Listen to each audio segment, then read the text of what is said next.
Hi everyone, I'm Jason Wong, Research Manager of IFAS Malaysia. In this video series, I'll be sharing some strategies for investors to invest in a volatile market.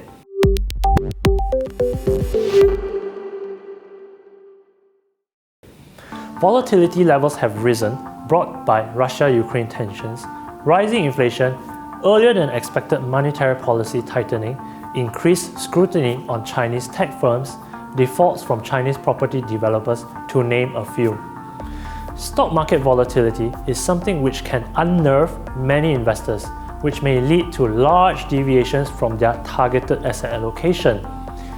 If you are worried about the recent market volatility and cannot sleep well at night, I have some useful yet simple and powerful strategies which could help you.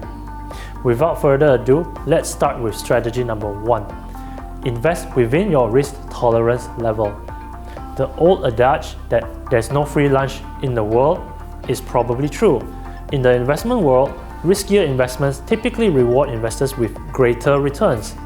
Different asset classes, such as broad-based classification of investments, such as stocks, bonds, money market instruments, alternative investments, ETFs, and unit trusts, entail different levels of risk.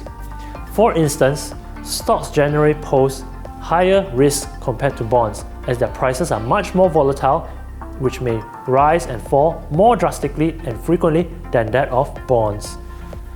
However, everyone has different tolerance for risk. One may perhaps find it helpful to answer questions such as, how much am I willing or able to lose?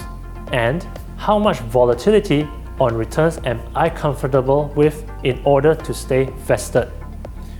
Hence, understanding your risk tolerance is also crucial in determining your ideal balance of risk and return on an investment.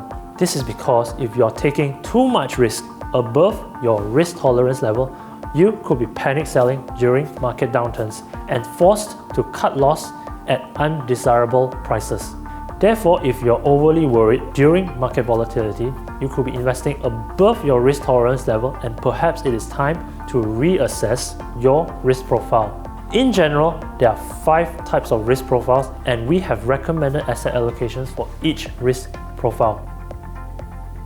Hence, if you are overly worried during market volatility, perhaps you should reduce some of the riskier assets in your portfolio to a level that is comfortable to you. This is to prevent a scenario where you are panic selling during market downturns. That's all for strategy number 1. Invest within your risk tolerance level. Stay tuned for the next video where I'll talk about strategy number 2. Invest in a diversified portfolio. Thank you.